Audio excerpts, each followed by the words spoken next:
आप सबों को जय मसीह की न्यू क्रिएशन क्राइस्ट चैनल में आप सबों का स्वागत है। और इस समय हम स्टडी कर रहे हैं द बुक ऑफ इफिसियंस और हम पहुंचे इफिसियो 6 में। और इफिसियो 6 के 5 में आज हम 5, 6, 7, 8 में देखेंगे कि परमेश्वर का वचन किस प्रकार से सर्वेंट और बॉस के विषय में बात कर रहा है। बॉस और सर्वेंट के विषय में बाइबल क्या कहती है। हमने इसके पहले देखा था जिस प्रकार से हस्बैंड और वाइफ के रिलेशनशिप के बारे में, उसी प्रकार से हमने देखा था हस्बैंड वाइफ का बच्चों के साथ में रिलेशनशिप में कि किस प्रकार से बच्चों को अपब्रिंगिंग करनी है और उनको सिखाना है किस प्रकार से। आज हम देखेंगे कि बाइबल क्या कहती है आप के जॉब के विषय में, वर्क के विषय में, और आपके जो बॉस हैं, आपकी जो कंपनी है उसके विषय में, या आप अगर गवर्नमेंट के लिए काम कर रहे हैं तो गवर्नमेंट के विषय में। आइए मैं पढ़ रहा हूँ 5 को आपके सामने पढ़ रहा हूँ। हे दासों, जो लोग इस संसार में तुम्हारे स्वामी हैं, अपने मन की सिधाई से डरते और कांपते हुए जैसे मसीह की, वैसी उनकी भी आज्ञा मानो। और जिस प्रकार से यहाँ पे पौलुस कह रहा है कि आज्ञा मानने के लिए जो दास लोग हैं, जो स्टाफ एम्प्लॉई हैं, वो अपने बॉस की आज्ञा को मानने के लिए, जो बॉस कह रही, जो कंपनी कह रही है, उसको इम्प्लीमेंट करने के लिए यहाँ पे कह रहा है। और मैं बताना चाहता हूँ कि उस समय दास दासी कल्चर हुआ करता था। कब? जब पौलुस 2000 वर्ष पूर्व। और स्लेव्स जो हैं, जो दास हैं, उनको खरीदा और बेचा जाता था। जिस तरह से आज ट्रेडिंग होती है अलग अलग सामानों की, मटेरियल्स की, उसी प्रकार से मनुष्यों को बेचा खरीदा जाता था। और बेचने वाला जो है वो खरीदने वाला जो है वो ले जाकर अपने हिसाब से उनको काम कराता था और उनसे मेहनत करवाता था और मजदूरी करवाता था, और वो उसके दास के रूप में कार्यरत रहते थे। लेकिन यहाँ पे पौलुस कह रहा है कि दासों को पहले कह रहा है, दासों को भी और साथ ही स्वामियों को भी कह रहा है, पहले कह रहा है वर्कर्स को कह रहा है कि तुमको आज्ञा मानने के लिए। तो पहले इंपॉर्टेंट ओबीडियंस दिखाने के लिए यहाँ पे पौलुस कह रहा है। और आज हम चाहे हम गवर्नमेंट जॉब में हैं तो हम गवर्नमेंट एम्प्लॉय कहलाएंगे, या हम सरकारी नौकर कहलाएंगे अगर हम गवर्नमेंट जॉब में है, सेंट्रल गवर्नमेंट हो, स्टेट गवर्नमेंट हो। अगर हम प्राइवेट कंपनीज में काम कर रहे हैं, चाहे वो आईटी कंपनीज हो, जैसे बड़ी बड़ी कंपनीज है, टीसीएस है, इन्फोसिस है, विप्रो है, किस प्रकार से बहुत सारी कंपनीज है, सॉफ्टवेयर की कंपनीज हो, चाहे रिलायंस हो, और तमाम प्रकार की भारत में एयरटेल, चाहे बड़ी बड़ी कंपनीज हो, उनके अंदर में जब कोई भी स्टाफ प्राइवेट कंपनीज में भी काम करता है तो वो जो है वो एम्प्लॉई जो है वो एक प्रकार से हम बोल सकते हैं, मैं उसको थोड़े कड़े शब्दों में नौकर वर्ड में यूज कर रहा हूं, लेकिन आप उसको गलत मत लीजिएगा। नौकर जो है उसका कार्य को यहाँ पे पौलुस कह रहा है आज्ञा मानने के लिए। और बहुत इंपॉर्टेंट, जैसे अथॉरिटी है, जैसे हस्बैंड और वाइफ के रिलेशनशिप में अथॉरिटी परमेश्वर ने जिस प्रकार से हस्बैंड को दिया, और जैसे हस्बैंड का जो क्राइस्ट यीशु मसीह आपका और मेरा सबका उद्धार करता है, इज द हेड है, उसी प्रकार से बच्चों के लिए माता पिता को जैसा बाइबल ठहरा रही, उसी प्रकार से दास दासी और वर्कर्स लेबरर्स को और एम्प्लॉयज को बोल रही है कि अपने अपने मालिक, अपनी अपनी कंपनी के प्रति वफादार रहें, अपनी गवर्नमेंट के, जो भी आपकी गवर्नमेंट एम्प्लॉय अगर आप हैं तो उसके प्रति वफादार रहने के लिए, उनकी आज्ञा मानने के लिए यहाँ पे बाइबल कह रही है। और अगर आज्ञा नहीं मानेंगे तो क्या होगा? आज्ञा नहीं मानेंगे मतलब आप परमेश्वर की भी इच्छा आज्ञा को नहीं मान रहे हैं। और अथॉरिटी जो परमेश्वर ने आपको जो जॉब दिया है, जो रिस्पॉन्सिबिलिटी दी है, जो एजुकेशन दिया है, जो नॉलेज विजडम दिया है, उसको हम लोग वेस्ट कर रहे हैं। और हम जो है परमेश्वर का नाम आज्ञा नहीं मानेंगे तो हमारे परमेश्वर का नाम व्यर्थ होगा। उसी प्रकार से अगर कोई बिजनेसेस है तो बिजनेसेस में कस्टमर इज द किंग कहा जाता है। तो कस्टमर जो है वो एक प्रकार से आपका जो है वो बॉस हुआ, क्योंकि वो पेमेंट आपको दे रहा है, चाहे वो बड़ी कंपनी का हो चाहे छोटी कंपनी का हो। तो उसी प्रकार से हम देखते हैं कि कंपनीज को भी अपने कस्टमर के प्रति जो है उसी प्रकार से व्यवहार, एक दास के रूप में और एक बॉस के रूप में। बॉस अगर कस्टमर को बॉस बोलिए, और जो दास है वो कंपनी सर्विस देने वाली हो, भले वो कितने भी अरब डॉलर की कंपनी क्यों ना हो। बट यहाँ पे बाइबल कह रही है आज्ञाकारिता, मतलब आज्ञाकारिता हमें इंपॉर्टेंट है, महत्वपूर्ण है। जॉब में जब भी हम जाएं, हम कंपनी की पॉलिसीज का रेस्पेक्ट करें, अपनी पॉलिसी के, कंपनी की पॉलिसी के अनुसार कार्य करें। दूसरा इंपॉर्टेंट वर्क है कि फॉल्स वर्क ना करें। दूसरी महत्वपूर्ण बात, मनुष्यों को प्रसन्न करने वालों के समान दिखाने के लिए सेवा ना करो, पर मसीह के दासों के समान मन से परमेश्वर की इच्छा पर चलो। और यहाँ पे बाइबल कह रही है मनुष्यों को, कई कंपनी हम देखते हैं कि कुछ लोग 20% काम करते हैं और 80% दिखावा करते हैं काम का।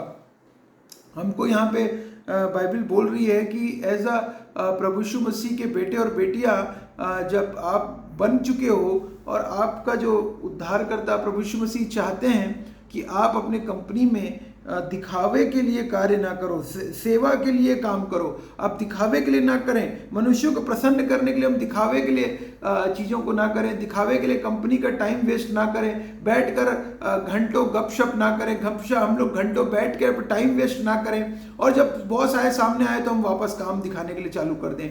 और कब हम व्हाट्सएप में हैं या हम सोशल मीडिया में हैं, बैठे हुए हैं और जैसी स्टाफ बॉस आया या हमारे इमीडिएट बॉस आए तो हम काम करना वापस दिखाने के लिए चालू कर देते हैं। तो ऐसा मत करो। क्लियरली बोल रही बाइबल कि प्रसन्न करने दिखाने के लिए सेवा ना करो। हम लोग दिखावा शो ऑफ ना करें, हम जो करें मन से करें। हम क्योंकि प्रभु यीशु मसीह हमको देख रहे हैं, हमको देखने वाला कौन है? यीशु मसीह देख रहे हैं। अगर हम 100% इफिशिएंसी से काम करेंगे, पूरे परमेश्वर चाहते हैं कि हम लोग डेडिकेशन और डिवोशन और डिसिप्लिन के साथ best employee of the year अपने ऑफिस में बने, बेस्ट स्टाफ अपने वर्क में बने, best doctor, best engineer, best teacher, best businessman, best बने। परमेश्वर चाहते हैं कि हम अपना बेस्ट दें। और यहाँ पे बाइबल हमको क्लियरली सिखा रही है कि दिखावे के लिए करने से, क्योंकि और जब हम अपना बेस्ट देंगे हम प्रभु की सेवा कर रहे हैं। और बाइबल बोल रही है कि अगर तुम जॉब में बेस्ट कर रहे हो तो किसकी सेवा कर रहे हो? प्रभु की सेवा करो। बहुत बड़ा भेद है ये। और यहाँ पे कह रहा है उस सेवा को जो मनुष्यों की नहीं परंतु प्रभु की जानकर सच्चे हृदय से करो। 7वें पद में कह रहा है, इफिसियों 6:7 बहुत महत्वपूर्ण है सारे वर्कर्स के लिए, जो भी काम कर रहे हैं किसी के भी अंडर में हो। यहाँ पे कह रहा है उस सेवा को मनुष्यों की नहीं परंतु प्रभु की जानकर सच्चे हृदय से करो। किसकी जानकर? प्रभु की। इक्विवेलेंट है वर्क। प्रभु की सेवा is equal to work given by God to earn wages और सैलरी और इनकम जो आ रही है। वर्क विथ एंथुसियाज्म बोल रहा है। वर्क सेवा इज इक्वल टू परमेश्वर का कार्य। यहां तो यही लिखा हुआ है। यहां लिखा हुआ है, देखिए फिर से पढ़ रहा हूं इंग्लिश बाइबल में भी आपके लिए 6:7 पढ़ देता हूं मैं। 6:7 वर्क विथ एंथुसियाज्म एज दो you were working for the Lord rather than for the people. जैसे परमेश्वर के लिए कार्य कर रहे हो वैसा काम करो अपने वर्क प्लेसेस में, अपने बिजनेसेस में, अपने सेल्फ एम्प्लॉयमेंट में।